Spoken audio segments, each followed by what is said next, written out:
নিশিত, আমি বারবার তোমার পরিবারে ভাঙন ধরাচ্ছিলাম। এমা, তুমি এইভাবে কেন বলছো? আমি তো বলবো তুমি ফাটলগুলো দেখিয়ে দিচ্ছ, যাতে সেগুলো মেরামত করা যায়। তুমি দেখো, এবার কাকুলি যখন ফিরে আসবে তখন একেবারে অন্য একটা মানুষ হয়ে ফিরবে।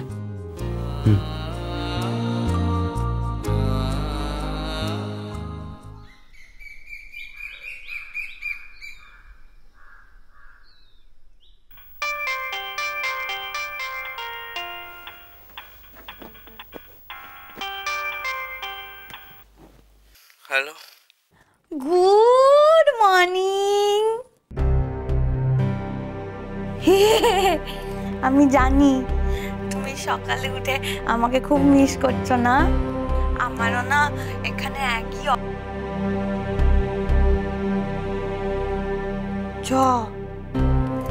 হ্যালো, মা কেটে দিল। কিছু ভাবলে? কি করবে এখন? তার উপর আবার পোয়াতি। ডাক্তার কি বলে গেল সেটাও তো শুনলে। এখন ভালো করে খাওয়া দাওয়া যত্ন আত্মি দরকার। কে করবে? সব তো আমাদের ঘাড়ে পড়ে গেল। মেয়ের সঙ্গে যখন এই বোকার মতো কাজগুলো করেছিলে তখন মনে হয়নি? আচ্ছা আচ্ছা, শোনো না, যেটা হয়ে গেছে সেগুলো ছাড়ো না, সে পুরনো কথা। বলছি, একটা তো কিছু ব্যবস্থা করতে হবে, বলো। আমি বলি কি, তুমি একবার যাও না ওদের বাড়িতে, ওদের সঙ্গে গিয়ে সামনাসামনি কথা বলো। বলো যে সন্তান আসছে, মানে ওদের বংশের ছেলেপুলে আসছে, তো বাচ্চার মুখের দিকে তাকিয়ে ওরা যদি ব্যাপারটাকে মেনে নেয়। পারবো না, ওদের সামনে আমার মুখ দেখাতে লজ্জা করে। তোমাদের মান সম্মান বলে কিছু না থাকতে পারে, কিন্তু আমার আছে।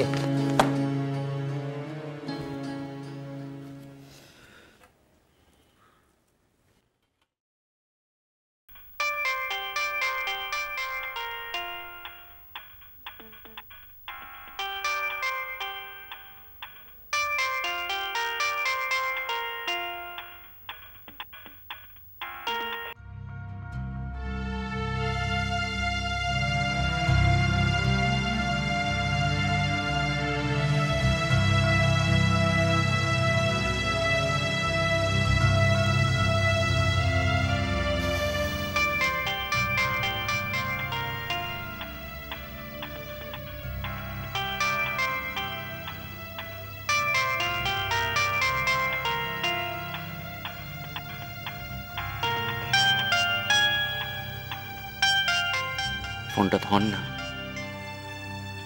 ছাড়া তো দরকার নেই।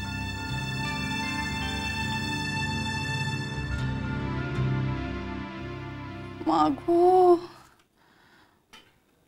ও বাড়িতে সকালবেলা পরোটা, তরকারি, মিষ্টি, আর এখানে শুকনো পাউরুটি আর আলু সেদ্ধ। ভগবান, এই খেলে তো আমি মরেই যাব। ডাক্তারবাবু বললো ভালো মন্দ খেতে, এ যদি ভালো মন্দ খাওয়ার চিড়ি হয়।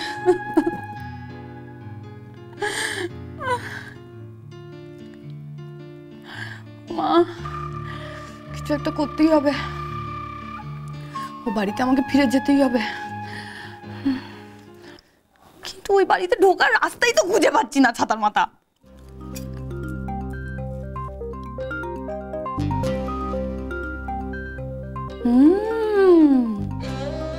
তুমি প্ল্যান করে আমাকে ওই বাড়ি থেকে বার করেছো। আমিও এমন একটা প্ল্যান করবো না যাতে তুমি সবার হাতে পায়ে পড়ে আমাকে ওই বাড়িতে ফিরিয়ে নিয়ে যাবে। বদ্দি, আমার দারোগা বদ্দি।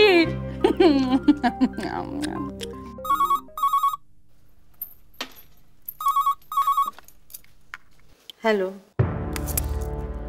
ওরে বাবারে, দূর বাবা, আমার না কপালটাই খারাপ। পর তো পর একেবারে রঘু ডাকাতের হাতে।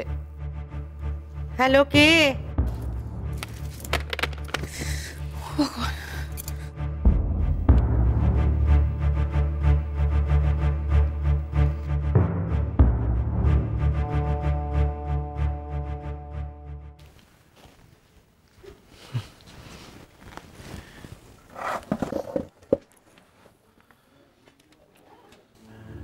শ্যামল,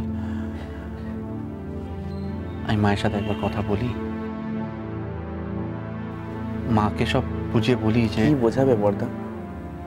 আর কতবারই বা বোঝাবে? যাই হোক না কেন, যতই হোক না কেন, যতই অন্যায় করুক না কেন, অত তো স্ত্রী। ও আমার কেউ নয়। একটা সত্যি কথা বলো তো বর্দা, এটা যদি সত্যি বড় বৌদি করে থাকতো, তুমি কি করতে? তুমি পারতে বড় বৌদির সাথে এক ছাদের নিচে থাকতে? শ্যামল, সেদিন কিন্তু বাড়ির শুধু লোক এই কথাই বলেছিল যে উষু সেই কাজটা করেছে, কিন্তু আমি ওর উপর ভরসা রেখেছিলাম, বিশ্বাস করেছিলাম ওকে, কারণ আমি জানতাম যে ও এমনটা করতে পারে না। বর্দা, তোমার বিশ্বাসটা সত্যি ছিল, আর বড় বৌদি তোমার বিশ্বাসের মান রেখেছে। এমন বিশ্বাস তো আমিও কাকলিকে করতাম। সেই বিশ্বাসের ও কি দাম দিয়েছে? ওর সব মিথ্যে প্রমাণ হয়ে গেছে, সেটা ও নিজে স্বীকার করেছে। স্বীকার করেছে মানে কি? তার মানে ও নিজের ভুলটা বুঝতে পেরেছে। ও বুঝতে পেরেছে যে ও একটা অন্যায় করেছে, আর সে তো বলেছে যে সে শোধরাবে। শ্যামল, আর একবার তোকে ওকে বিশ্বাস করতে হবে। আর যখন একটা মানুষ ভেতর থেকে নিজেকে বদলাতে চায়, তখন তার উপর ভরসা রাখতে হয় শ্যামল। শুধু তোর বিশ্বাস দিয়েই তুই ওকে বদলাতে পারবি শ্যামল, আর কেউ পারবে না। তুই দেখিস, এবার ও নিজেকে ঠিক বদলাবে, সবার বিশ্বাসের মান রাখবে, তুই দেখে নিস। মা একটা কথা বলে না বর্দা, খুব সত্যি কথা। কয়লাকে হাজারবার ধুলে ওটাকে সাদা করা যায় না, ওটা কালোই থেকে যায়। আমি কাকলিকে কখনোই ফিরিয়ে আনতে পারবো না।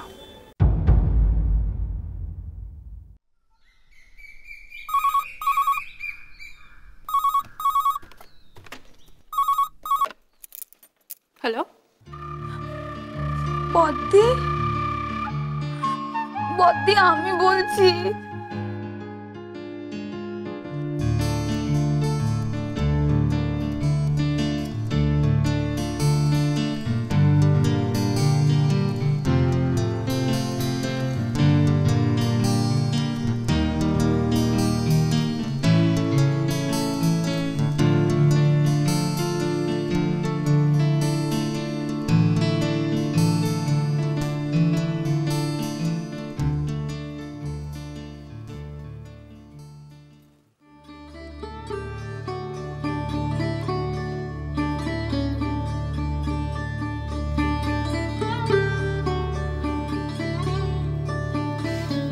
বলতে এসো, বলি ফেলো।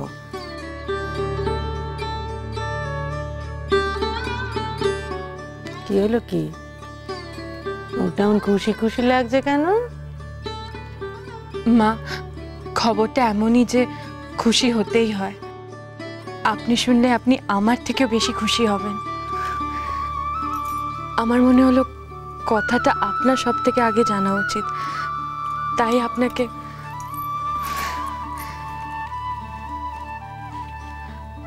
মা, এই বাড়িতে একজন নতুন অতিথি আসতে চলেছে। আপনি ঠাকুমা হতে চলেছেন।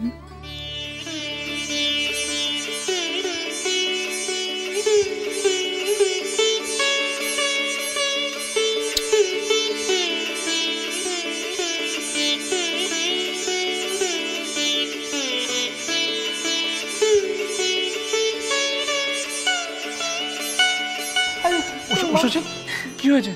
আর মা কোথায় গেল? ঠাকুর ঘরে। ওকে কি শুধোছিস তুই? আমাকে শুধো। ঘোষ মশাই, তুমি ঠাকুরদা হতে চলেছো, আর আমি ঠাকমা। আমাদের বড় বৌমার ছেলে পুলে হবে গো।